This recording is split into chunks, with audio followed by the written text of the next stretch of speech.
Hello and अस्सलाम वालेकुम। कैसे हो आप सब? ठीक हो? Okay, welcome to my YouTube channel. Friends, I am sorry कि मैं क्रेज़ी वाइफ का पार्ट आज अपलोड नहीं कर पाई, लेकिन मैंने आपको बताया था ना कि थोड़ा सा प्रॉब्लम है जिसकी वजह से मैं नहीं कर पाई। तो अभी भी बहुत सारे लोग हैं घर पे, तो आपको शायद आवाज़ें आ रही होंगी अगर। और हाँ, मैंने देखा कि आप लोग तो बिल्कुल भी अब तो क्रेज़ी वाइफ को भी नहीं देख रहे। कितने आप लोग तेज़ हो गए हो, कितने नॉटी हो गए हो। ऐसे तो आप लोगों को बिल्कुल नहीं करना चाहिए ना। इतनी मैं मेहनत करती हूँ और इतने ज़्यादा शोर और इतनी ज़्यादा टेंशन में भी आप लोगों के लिए मैं स्टोरी लेकर आती हूँ, लेकिन आप लोग तो बस चलें, कोई बात नहीं, क्या ही कर सकते हैं। तो चलिए, आज हम his painful love tale of broken hearts का नेक्स्ट पार्ट आपके साथ शेयर करेंगे। और अगर आपने पहले वाले पार्ट्स नहीं देखे तो आप देख लें ताकि आपको स्टोरी की समझ आ सके। सो लास्ट पार्ट के एंड पे हमने क्या देखा था कि वांग जी को अब पता चल चुका है कि विशान और कोई नहीं बल्कि विंग का बेटा है। और विंग जो कि वांग जी को छोड़ने के बाद कितने ही ज़्यादा मज़े और सुकून से अपनी लाइफ गुजार रहा है। और वांग जी का दिल तो जैसे काट ही रहा था। उसे तो इस दुख ने ही मार डाला था कि उसने अपनी ज़िंदगी के 17 साल कैसे उस इंसान के लिए ज़ाया कर दिए जिसकी वो तो परवाह ही नहीं थी वांग जी की। और अब वांग जी तो नहीं जानता था कि विंग उसके लिए क्या सोचता था या क्या फील करता था। वो तो बस अपनी ही गलत फहमी में बस जिए जा रहा था और उससे बहुत ज़्यादा ही दुख हो रहा था। उसका दिल एकदम से बहुत ज़्यादा ही घबरा रहा था और वो उठ के अब विंडो के पास चला गया। वो शियान अभी तक विंग और वेंचाओ से बातें कर रहा था और वांग जी तो बस अपने कान बंद कर लेना चाहता था। वो विंग की आवाज़ ही नहीं सुनना चाहता था। जितना दुख उसे विंग ने दिया था वो शायद कभी भी अब दोबारा से उसकी आवाज़ नहीं सुनना चाहता था, ना ही उसकी शक्ल देखना चाहता था। और कैसे विंग ऐसे कर सकता है, कैसे? और तभी वो श्याम ने कॉल बंद कर दी थी और वो बहुत ज़्यादा ही खुश था। वो इतना ज़्यादा एक्साइटेड और इतना ज़्यादा खुश था कि वो एकदम से उछल कर बेड से उतर आया और उसने वांग जी को, जो कि विंडो के पास ही खड़ा था, जाके बैग हग कर लिया। वो शियान वांग जी से हाइट में छोटा था और वो बस उसके बैग तक ही पहुंच सका था और उसने अपने हाथ आके उसके सीने पे बांध लिए। सर, मैं बहुत ज़्यादा खुश हूँ, मैं बहुत ज़्यादा ही खुश हूँ। मुझे तो लगता है मैं तो खुशी से मर ही जाऊँगा। और वांग जी बस चुपचाप था। वो बस वुशियान को हटाना चाहता था और उसे तो अब वुशियान से भी बहुत ज़्यादा हेट फील हो रही थी। ये वुशियान, ये भी तो सीविंग का बेटा है ना? और ज़रूर इसकी शक्ल नहीं बल्कि इसकी आदतें और इसकी हर चीज़ सीविंग से मिलती होगी। ये भी उसी का बेटा है, ये भी उसी जैसा ही है, धोखेबाज, एक नंबर का चालाक और एक नंबर का तेज, जो अपना फ़ायदा देखता है। और अब इसने एकदम से मुड़कर वुशियान की तरफ देखा, जो कि बहुत आराम से और कितने ही सुकून से अपने पाँव पे खड़ा था। और फिर उसे याद आया कि कैसे वुशियान ने उसके साथ बहाना किया था कि उसके पाँव में चोट लगी है, वो तो चल भी नहीं सकता। और अभी वो क्या कह रहा था कि उसके सर में दर्द हो रहा है, लेकिन अभी तो वो एकदम ठीक हो गया। और कैसे वो बीमार होने का और नज़र न आने का बहाना बना रहा था। तो क्या ये सब झूठ था? मतलब वो भी विंग के जैसा है, धोखेबाज, फरेबी, मक्कार।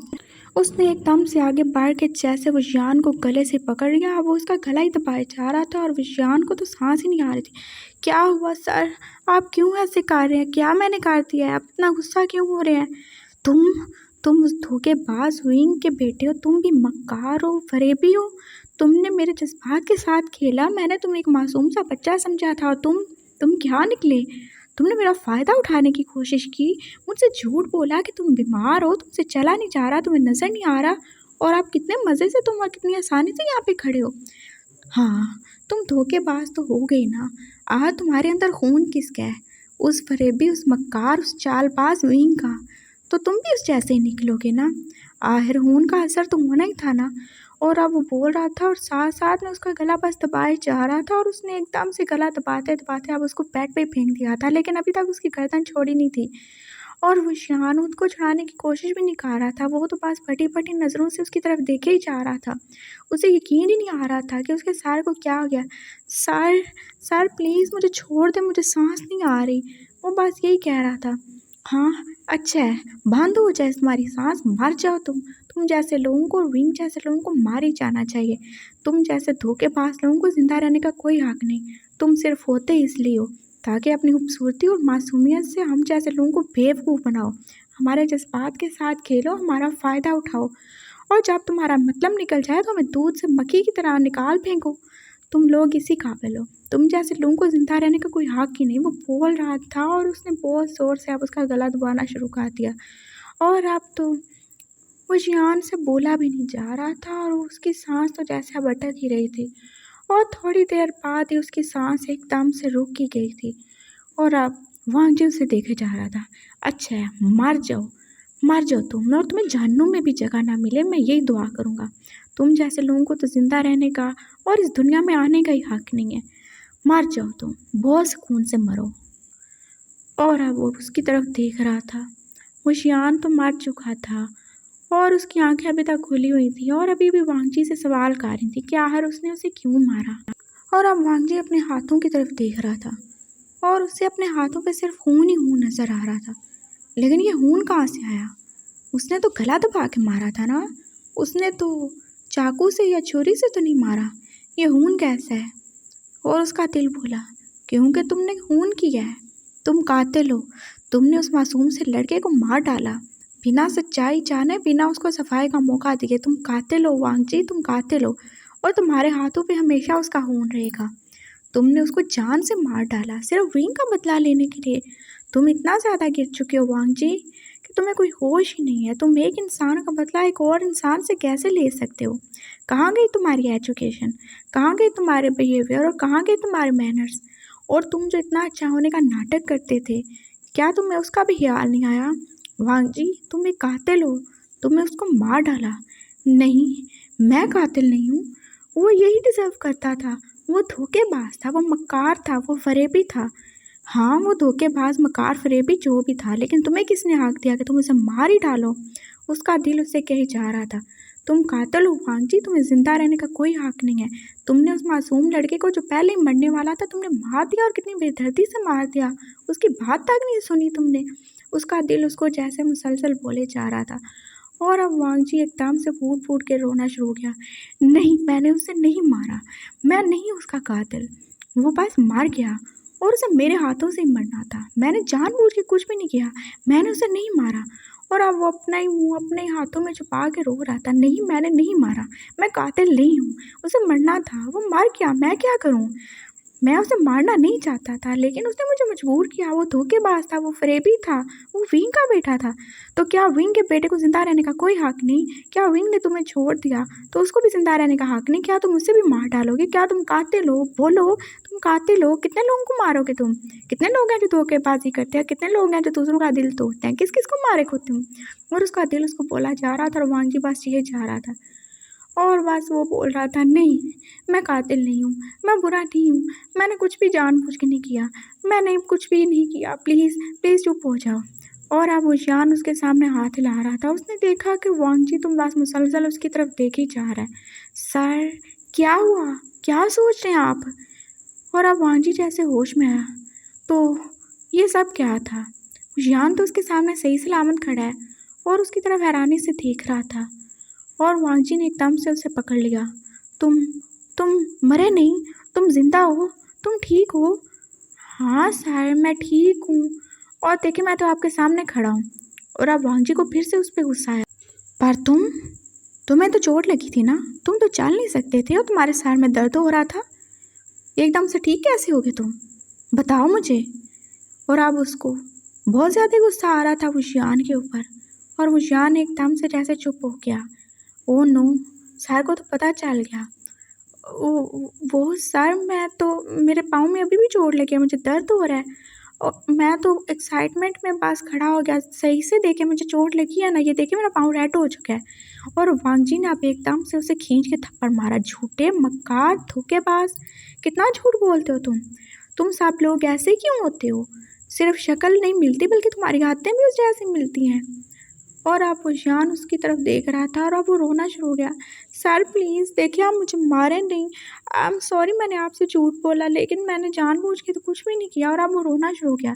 क्या तुमने जानबूझ के कुछ नहीं किया? बोलो, मक्कार लड़के, क्या कर रहे हो तुम? क्या करना चाहते हो तुम भी मेरे दिल से खेलना चाहते हो जैसे वो खेल के गया? बताओ। और तुम इतना झूठ क्यों बोल रहे हो? बताओ मुझे, क्या करना चाहते हो तुम मेरे साथ? क्या मकसद है तुम्हारा? वांगजी अब उसकी तरफ देख रहा था और वुशियान भी उसकी तरफ देख रहा था। सर प्लीज़ मेरी बात तो सुने, मैं कुछ भी गलत नहीं करना चाहता और मुझे नहीं पता आपके साथ किसने धोखा किया और किसने नहीं, लेकिन मैं तो बस इसलिए आपको यहाँ पे लाया था क्योंकि मैं तो आपसे मुझसे क्या करवाना चाहते हो तुम? बताओ मुझे, क्या इरादा है तुम्हारा? बोलो, बोलते क्यों नहीं? और अब वांगजी ने तो उसके पास आके उसको जैसे कॉलर से ही पकड़ लिया था। वुशियान तो एकदम से डर गया था। Sir I am sorry, please मुझे डांटे नहीं, मुझे बहुत ज़्यादा डर लगता है। क्या डर लगता है? क्या तुम ड्रामे करते रहते हो? छोटे बच्चे हो क्या जो तुम्हें डर लगता है? तुम्हें बाहर से डर लगता है? तुम्हें अंधेरे से डर लगता है? किस किस चीज़ से डर लगता है तुम्हें? बताओ मुझे। और क्यों ये ड्रामे कर रहे हो मेरे साथ? क्या चाहते क्या हो तुम? आज मुझे बता ही दो, मैं और ज़्यादा धोखे में नहीं रहना चाहता, बताओ मुझे। सर क्योंकि मैं आपसे प्यार करता हूँ ना, और आप भी तो मुझसे प्यार करते हैं, और उस दिन के बाद तो आपने ना मुझे किस किया ना कभी मेरे से प्यार भरी कोई बात की, तो मैं तो बस इसलिए चाहता था कि मैं आपके पास रहूँ, आपके करीब रहूँ, क्योंकि आप तो बोलते ही कुछ नहीं हैं। और बस क्या बात थी, यही तो बात थी। और अब वुशियान एकदम से जैसे तोते की तरह बोलना शुरू हो गया और वांगजी तो उधर ही रुक गया। क्या कहा तुमने? मैं तुमसे प्यार करता हूँ? हाँ, आप मुझसे प्यार करते हो ना सर, तभी तो आपने मुझे किस किया। कब किस किया मैंने तुम्हें? सर उस दिन जब आप मेरे साथ रात को रुके थे, आपने मुझे किस किया और आपने तो खुद ही मुझे आई लव यू बोला था ना, आप कैसे भूल सकते हैं ये सब? सर आपको याद नहीं है? और अब वांगजी को एकदम से याद आया, ओह नो, उस दिन सुबह के टाइम तो वो वुशियान था, विंग नहीं। तो क्या उसने वो सब वुशियान को बोल दिया? याद आया सर आपको? बताएं, मैं झूठ नहीं ना बोल रहा, आपने मुझे बोला था। और अब वांगजी एकदम से चुप हो गया। तो ये पागल लड़का उसकी बातों को अपने लिए सच समझ रहा था। वो तो उसने विंग को बोला था, लेकिन विंग कहाँ पे था? तब तो वुशियान था। और अब वांगजी की समझ में नहीं आ रहा था क्या करे, और अब वो वुशियान की तरफ देख रहा था। सर देखिए, आप प्लीज़ नाराज़ ना हो, अगर आप मुझसे प्यार नहीं करना चाहते तो मत करें, इस तरह मुझे मारे तो नहीं, मेरे को मुझे बहुत ज़्यादा डर लगता है, और मैं तो बस आपके साथ रहना चाहता था, आपके पास रहना चाहता था, मैं आपसे बहुत ज़्यादा प्यार करता हूँ। और अब वांगजी सोच रहा था, ये सब सही नहीं हो रहा। वो कैसे विंग के बेटे से प्यार कर सकता है, या कैसे उसको इजाज़त दे सकता है कि वो वांगजी से प्यार करे? ये गलत है। और अगर विंग को पता चला तो? और तभी उसके दिमाग ने कहा, तो कितना अच्छा होगा जब विंग को पता चलेगा कि उसका बेटा मुझसे प्यार करता है, तब उसे पता चलेगा कि कितना ज़्यादा दुख होता है जब कोई हमारा अपने हमसे दूर चला जाता है।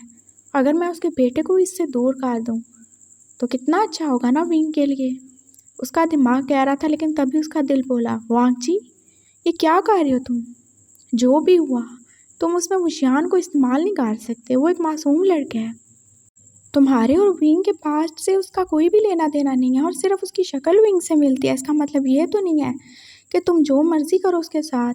क्या वो विंग का बेटा होने की सज़ा भुगतेगा? और तुमने तो खुद ही से सब बोला था ना। क्या करे वो? उसने जो समझा, उसकी भी तो गलतफहमी नहीं थी, तुमने उसे ही तो बोला था। उसे क्या पता कि तुम उसको कोई और समझ रहे थे। और अब वांगजी अपने दिल और दिमाग के बीच फंसा हुआ था, उसे समझ नहीं आ रहा था वो क्या करे। क्या वो दिल की सुने जो उसे कह रहा था कि वो जान मासूम है, उसका कोई कसूर नहीं, या वो दिमाग की सुने जो उसे बार बार यही याद दिला रहा था कि यह धोखेबाज विंग का बेटा है और तुम्हें इसको यूज़ करना चाहिए विंग को तड़पाने के लिए, उसे तकलीफ़ देने के लिए। लेकिन शायद वांगजी का दिल अभी ज़्यादा अच्छा था, उसने दिल की बात सुनी। नहीं, वो वुशियान को यूज़ नहीं करेगा। जो भी हुआ उसमें उसका क्या कसूर था? वो तो तब पैदा भी नहीं हुआ था। और वांगजी और विंग के बीच में जो भी हुआ उसे तो बिल्कुल उसका पता भी नहीं था, तो वो क्यों इससे बदला ले? नहीं, मैं ऐसा नहीं कर सकता। क्या नहीं कर सकते सर? मैं तुमसे प्यार नहीं कर सकता वुशियान, और मैं तुमसे प्यार नहीं करता। लेकिन क्यों सर? सर प्लीज़ ऐसा नहीं बोलें। सर देखें, मेरा दिल रुक जाएगा, मैं आपके बिना मर जाऊँगा, ऐसे नहीं बोलें आप। आपकी वजह से तो मैंने जीना सीखा है सर, नहीं तो मैं तो कब का ही मरने क्या सोच रहा था। अपनी बातें और अपने ड्रामाई डायलॉग अपने पास रखो लड़की, मैं तुमसे प्यार नहीं करता और यही सच है। लेकिन सारा आपने बोला था। हाँ मैंने बोला था, क्योंकि तब मैं शायद होश में नहीं था या मेरा दिमाग ख़राब हो गया था। लेकिन ऐसा बिल्कुल भी नहीं है, मैं तुमसे प्यार नहीं करता। तुम मुझसे जितना दूर हो तुम्हारे लिए उतना ही अच्छा होगा। सर नहीं, सर प्लीज़ ऐसा मत बोलें। सर मैं आपसे सच में बहुत ज़्यादा प्यार करता हूँ, मैं आपके लिए कुछ भी कर सकता हूँ। सर प्लीज़ मुझे एक मौका दें, एक चांस दें। मैं नहीं चाहता किसी ने आपके साथ क्या किया या धोखा दिया या जो भी हुआ वो आपका पास्ट था, लेकिन मैं ऐसा कुछ भी नहीं करूँगा सर। सच में आई स्वेयर, मैं अपनी मामा की कसम खा के कहता हूँ, मैं सच में आपसे बहुत ज़्यादा प्यार करता हूँ। और अब मामा का नाम सुनते तो वांगजी एकदम से फिर से चुप हो गया। वो विंग की कसम खा रहा था, यानी कि वो सच में विंग से बहुत ज़्यादा प्यार करता है। और अगर वो झूठी कसम खाएगा तो विंग मर जाएगा। और एकदम से जैसे वांगजी के दिल में शदीद दर्द हुआ। नहीं, विंग की उम्र है। मुशियान देखो, मैं तुम्हारे लिए सही नहीं हूँ, हम में कुछ भी सेम नहीं है। मैं तुमसे प्यार नहीं करता, हमारी एज में कितना ज़्यादा गैप है। तुम्हारी उम्र और मेरी उम्र में देखो कितना फ़र्क है, तुम मुझसे कितना ज़्यादा छोटे हो। और मैं तुमसे प्यार नहीं करता, सच में नहीं करता। आई एम सॉरी, मैं चाह के भी नहीं कर सकता। सर प्लीज़ ऐसे नहीं बोले, सर प्लीज़ आप मुझे एक मौका दें, मैं कोशिश करूँगा, आपको मुझसे प्यार हो जाएगा। अरे ये प्यार है, ऐसे थोड़ी होता है, किसी के साथ ज़बरदस्ती नहीं कर सकते ना। और अब उशियान को वो समझा रहा था, क्योंकि वो नहीं चाहता था कि जैसे उसका दिल टूटा है उशियान का भी दिल टूट जाए। सर नहीं, प्लीज़ प्लीज़ ऐसा मत बोले ना। और अब वांगजी को समझ नहीं आ रहा था कि वो क्या ही बोले उससे। कुछ ऐसा करे जिसकी वजह से उशियान खुद ही उससे दूर हो जाए। और फिर उसके दिमाग में ख्याल आया, क्या ये करना सही होगा। वो सोच रहा था, हाँ यही करना सही होगा, उसे थोड़ी सी तकलीफ़ दे दो, ये उससे सारी ज़िंदगी की तकलीफ़ से बचा लेगी। ये तुम्हें करना होगा वांगजी। और उसने सोच लिया था कि अब वो उशियान को उससे कैसे दूर करे। उसने उशियान की तरफ देखा।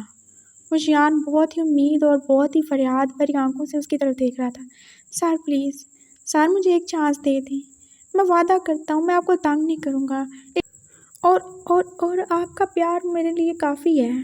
ठीक है, आप मुझसे प्यार नहीं करते ना करें, कोई मसला नहीं है, लेकिन मेरे दिल में जो प्यार है मैं उसके सहारे जी लूँगा, लेकिन आप बस मेरे साथ रहें। उशियान अब उसके सामने घुटनों के बल ही बैठ चुका था और वो बहुत ज़्यादा रो रहा था। उसने वांगजी के दोनों हाथ पकड़े हुए थे। सर प्लीज़ मुझे एक मौका दे दें, सर मैं कुछ भी करूँगा आपके लिए, मैं आपके लिए मर भी सकता हूँ, मैं जान भी दे सकता हूँ। सर प्लीज़ ऐसे मत करें, ये नहीं बोलें कि आप मुझे छोड़ देंगे, प्लीज़ सर प्लीज़। और अब वांगजी को फाइनली वो कुछ करना ही पड़ेगा जो वो नहीं करना चाहता। उसने उशियान को पकड़ के उठाया। ठीक है उशियान, मैं तुम्हें चांस दूँगा, लेकिन तुम सोच लो, फिर तुम्हें मुझे कुछ कहना नहीं होगा। सारा आई स्वेयर मैं कुछ भी नहीं बोलूँगा, आप बोले मैं क्या करूँ आपके लिए। और अब वांगजी उसकी तरफ फिर से देख रहा था। तो तुम कितना प्यार करते हो मुझसे, बताओ, क्या कर सकते हो मेरे लिए। सर मैंने बोला मैं आपके लिए कुछ भी कर सकता हूँ, जो आप बोलेंगे मैं सब करूँगा। आप बोलेंगे तो मैं मर भी जाऊँगा सर। नहीं, मैं तुम्हें मार के क्या करूँगा, और तुम्हें मार के मेरा क्या फ़ायदा होगा। तुम ऐसा कुछ क्यों नहीं करते जिससे सच में मुझे खुशी मिले और मेरा फ़ायदा हो। और अब उशियान की आंखें एकदम से खुशी से जैसे चमकने लगी थी। तो सर उसको चांस दे रहे हैं। हाँ हाँ सर बोले ना, जो आप बोलेंगे मैं सब करूँगा। ठीक है उशियान, तो फिर उतारो अपने कपड़े। और उशियान एकदम से चुप हो गया। क्या हुआ, चुप क्यों हो गए। मैंने जो कहा वो करो ना, सिर्फ बातें करनी आती हैं तुम्हें, बोलो। सारी आप क्या कह रहे हैं, आप होश में तो हैं, कैसी बातें कर रहे हैं आप। हाँ मैं एकदम से होश में हूँ, मैं सही कह रहा हूँ।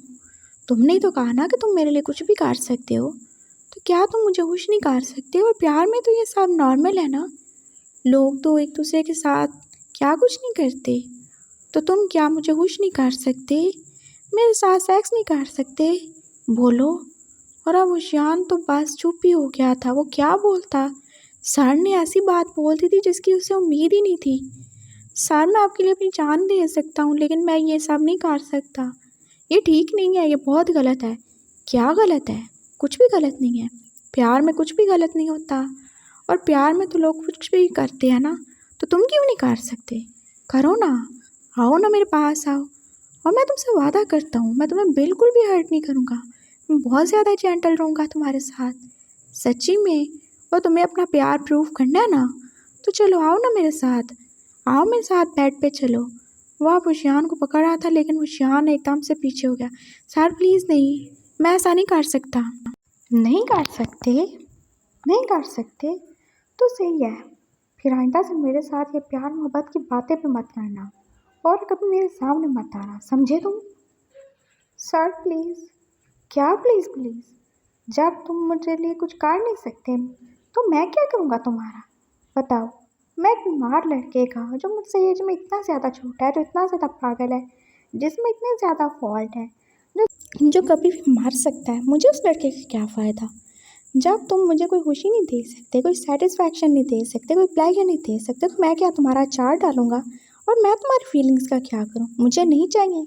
मुझे ये हाली हुली प्यार नहीं चाहिए। मुझे जो चाहिए अगर तुम दे सकते हो तो ठीक है, वरना मुझसे कहना नहीं।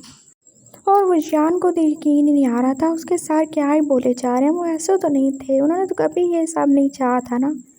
वो तो खुद बोल रहे थे ना कि वो उससे प्यार करते हैं, और अगर प्यार नहीं भी करते तो उन्होंने कभी तो ऐसा कुछ भी शो नहीं किया जिससे उसे पता चले कि वो उसकी बॉडी चाहते हैं या उसके साथ कुछ ऐसा वैसा करना चाहते हैं। वो तो कितने ज़्यादा अच्छे थे, और वही तो था जो उन्हें सिड्यूस करने की कोशिश कर रहा था। उन्होंने तो कुछ भी नहीं किया, और आज एकदम से वो कैसे ये सारी बातें कर रहे थे। उसे बिल्कुल यकीन नहीं आ रहा था, वो यकीन करना भी नहीं चाहता था। और फिर वांगजी ने बोला, सो विशियान, मैं अब चलता हूँ। आई थिंक तुम बहुत ज़्यादा बड़े हो और तुम खुद को अब हैंडल कर सकते हो, मुझे जाना चाहिए। वो जाने लगा था, लेकिन तभी विशियान ने उसका हाथ पकड़ लिया। रुकिए सर, क्या है? क्या कहना चाहते हो तुम अब? सर, मैं रेडी हूँ, आपको जो करना आप कर सकते हैं। मैं इस रिग्रेट के साथ नहीं जी पाऊँगा कि सिर्फ अपनी बॉडी और इज़्ज़त को बचाने के लिए मैंने अपना प्यार खो दिया है। हाँ, मेरे लिए मेरी इज़्ज़त सबसे ज़्यादा ज़रूरी है, लेकिन उससे भी ज़्यादा ज़रूरी आप और आपका प्यार है। और अगर मेरा प्यार ही नहीं रहेगा तो मैं जी के क्या करूँगा? सर, मैं रेडी हूँ, आपको जो करना है आप कर सकते हैं। और अब वांगजी वहीं पे रुक गया था। उसे बिल्कुल उम्मीद नहीं थी कि विशान ऐसा कुछ बोल देगा। और इसके साथ ही हमारा ये वाला पार्ट कंप्लीट होता है। और अगर आपको स्टोरी पसंद आए तो प्लीज़ लाइक और कमेंट करके मुझे बताइएगा, और आप ये भी बताइएगा कि आपको क्या लगता है, क्या वांगजी सच में अब विशियान के साथ कुछ ऐसा वैसा करेगा या नहीं? और क्या विशियान ने जो भी फैसला किया है क्या वो सही है? क्या उसे ऐसा करना चाहिए था? क्या बिना सेक्स के और बिना बॉडी के प्यार नहीं हो सकता, और फीलिंग्स की कोई वैल्यू नहीं होती? क्या ऐसा ही होता है प्यार?